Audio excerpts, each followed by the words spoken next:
বাংলাদেশ এবং Bharat football match তো অবশ্যই, সেইখানে আসলে আমরা প্রত্যেকটা ম্যাচেই দেখি যে আলোচনার কেন্দ্রবিন্দুতে অথবা একজন বা দুজন ফুটবলের উপর স্পেসিফিকভাবে আমাদের চোখ বা নজর সবচেয়ে বেশি থাকে। নিঃসন্দেহে সেখানে বাংলাদেশ দলে হামজা চৌধুরী কিংবা অস্ট্রেলিয়ার সাইডটাতে ব্রায়ান উইলিয়ামসের কথা আসবে, তবে আপনি সুনীল ছেত্রীকে মিস করবেন কিনা এই ম্যাচে?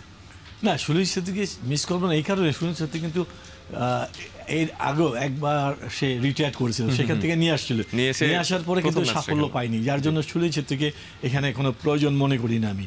তো রায়ান উইলিয়াম যে আসছে স্ট্রাইকার হিসেবে, অস্ট্রেলিয়ান প্লেয়ার অর্থাৎ প্রবাসী ইন্ডিয়া, তার উপর কিন্তু নজর থাকবে। সে কিন্তু খুব ভালো খেলোয়াড়, যতটুকু আমি জেনেছি খুব ভালো খেলোয়াড়।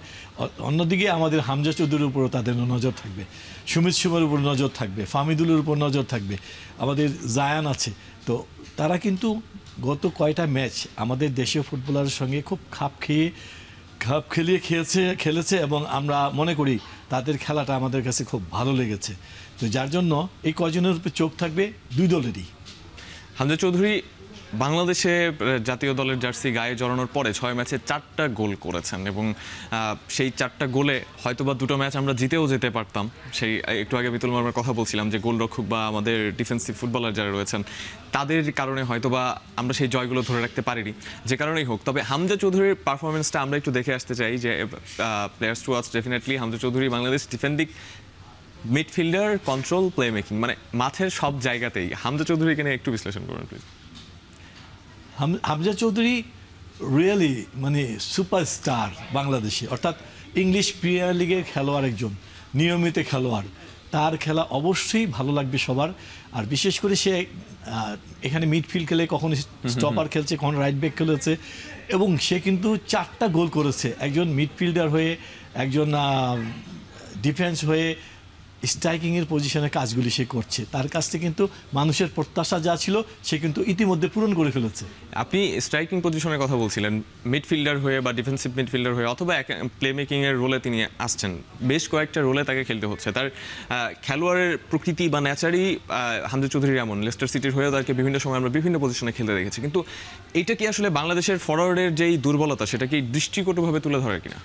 না, ওইটা আমি বলবো না দৃষ্টিগতভাবে তুলে ধরে, কারণ হচ্ছে এখনকার ফুটবলটা কিন্তু অনেক পজিটিভ ফুটবল, সারা বিশ্বেরই। আপনি দেখেন যে কেউ গিয়ে এসে গোল করছে, স্ট্রাইকার যে একমাত্র গোল করবে তা কিন্তু না। কখনো দেখা যাচ্ছে right back, right out, left out, মানে মধ্যমাঠে খেলোয়াড়রা এসে গোল করছে। সেই ক্ষেত্রে এখনকার পজিশনে যেভাবে হামজা চৌধুরী সারা মাঠ বিচরণ করছে, সে হচ্ছে বাংলাদেশের ফুটবলের মধ্যমণি এখন, এবং সেই মধ্যমণিটাকে ধরে রাখেছে সে, এবং সে প্রমাণ করে দিয়েছে যে বাংলাদেশের জন্য, বাংলাদেশের জার্সি পরে সে অনেক কিছু করতে পারে। সে তাই করে দেখিয়েছে আমাদের। হামজা চৌধুরীর বাইসাইকেল কিকের গোলটা কেমন লেগেছে? অসাধারণ। এটা আমি দেখছিলাম টিভিতে বসে বসে, সে যখন বলটাকে স্পেস ক্রিয়েট করছে, বলটা তার কাছে আসছে, সে অটোমেটিক স্পেস ক্রিয়েট করে যেভাবে মানে উল্টা বলটা মারলো, এবং যেখানে দিয়ে গিয়েছে সেখানে কিন্তু গোলকিপারের কিচ্ছু করার নাই। This is a placing shot, এবং এত সুন্দর শট করেছে যা দেখে মুগ্ধ হয়েছি। এরকম গোল আরো প্রত্যাশা করেন কিনা? হ্যাঁ, অবশ্যই। হামজা চৌধুরী অনেকগুলি গোল আমি দেখেছি, লেস্টার সিটিতে সে গোল করেছে ডি বক্সের বাইরে থেকে, এরকম সোয়ার্প করে গোল করেছে, দেখার মতো গোল। সেই গোলগুলি তার কাছ থেকে দেখতে চাই। বাংলাদেশ একটা জাতীয় দলের হয়ে আসলে একজন ফুটবলার যে ধরনের গোল করতে চায় সেই ধরনের বেশিরভাগ গোলই সম্ভবত হামজা চৌধুরী করে ফেলেছেন। ফ্রি কিক থেকে গোল কিংবা কর্নার কিক থেকে তিনি যেভাবে কোনাগুনি শটে গোল করেছেন, এর আগের ম্যাচে আমরা দেখেছি হংকং চায়নার বিপক্ষে যে ম্যাচটাতে, সেখানে তার পারফরমেন্স সব মিলিয়ে ওভারঅল আজকেও হামজা চৌধুরীকে এভাবেই ম্যাচে সবাই প্রত্যাশা করবে এবং হামজা চৌধুরী তার শতভাগ ঢেলে দেবেন। একই সঙ্গে প্রত্যাশা থাকবে যে বাংলাদেশ দলের বাকি ফুটবলার যারা রয়েছেন তারাও হামজাকে যোগ্য সঙ্গে দেবেন। কারণ নেপালের বিপক্ষে একটা স্পেসিফিক মোমেন্টের কথা বলি, যে বিরতির ঠিক আগে বা পরে একটা সময়ে যখন হামজা চৌধুরী ডিফেন্স থেকে উঠে এসে প্রতিপক্ষের ডিফেন্সে ফোর্স করে একজন প্লেয়ারের কাছ থেকে বল কেড়ে নিয়ে কর্নার কিক আদায় করে নিলেন, সেই সময়টাই কিন্তু আসলে হামজাকে সাপোর্ট করার জন্য পেছনে অন্য কোনো ফরওয়ার্ড বা মিডফিল্ডার কিন্তু এগিয়ে যায়নি। এই জায়গাগুলোতে আসলে যে গ্যাপগুলো রয়েছে, সেই গ্যাপগুলোর বা হ্যাভিয়ার ক্যাবরেরার প্ল্যান নিয়ে আমরা পরবর্তীতে অবশ্যই আসবো। তবে এই মুহূর্তে ভারতের দলের রায়ান উইলিয়ামসের নিয়ে কথা হচ্ছিল, রায়ান উইলিয়ামসের পরিসংখ্যানটা একটু আমরা দেখে আসব। এবং অস্ট্রেলিয়ার হয়ে খেলার অভিজ্ঞতা, গতি, ফিনিশিং দক্ষতা, এবং গতি আর ফিনিশিং দক্ষতার কথা যখন বলা হচ্ছে, সেই জায়গায় বাংলাদেশের জন্য হুমকি হতে পারেন কিনা রায়ান উইলিয়ামস?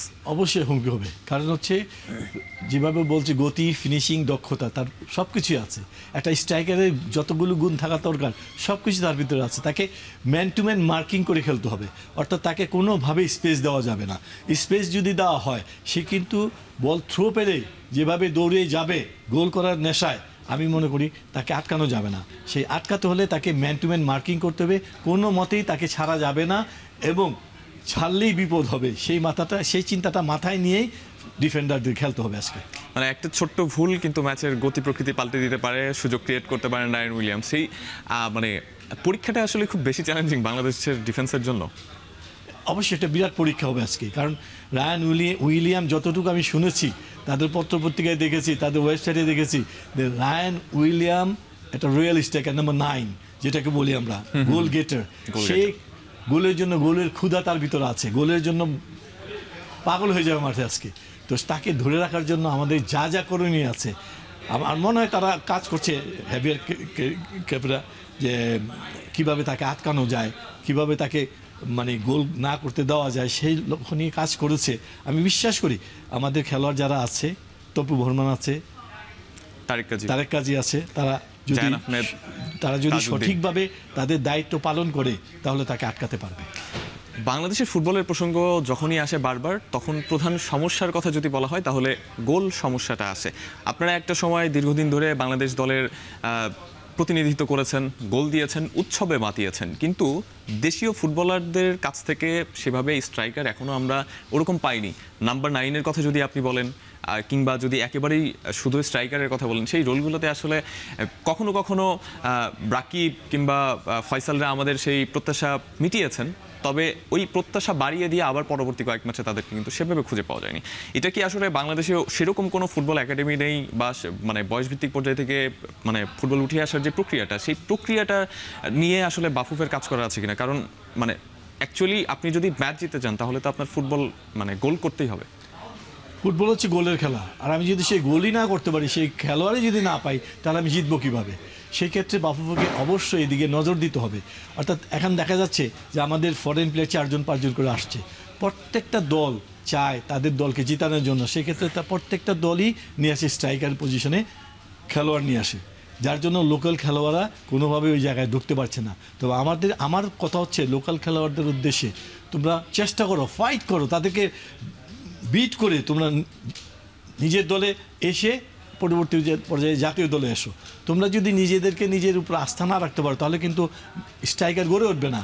এখানে বাফুফের একটা করণীয় আছে, আমি যেটা মনে করি, একাডেমিকে সুন্দরভাবে চালানোর জন্য তাদের একটা এলিট একাডেমি আছে, সেখানে স্পেশালি নাম্বার 9, নাম্বার 10কে নিয়ে কাজ করা উচিত। যদি ওই রকম খেলোয়াড় আমরা বের করতে পারি, তাহলে কিন্তু আমাদের এখান থেকে বেরিয়ে আসা যাবে।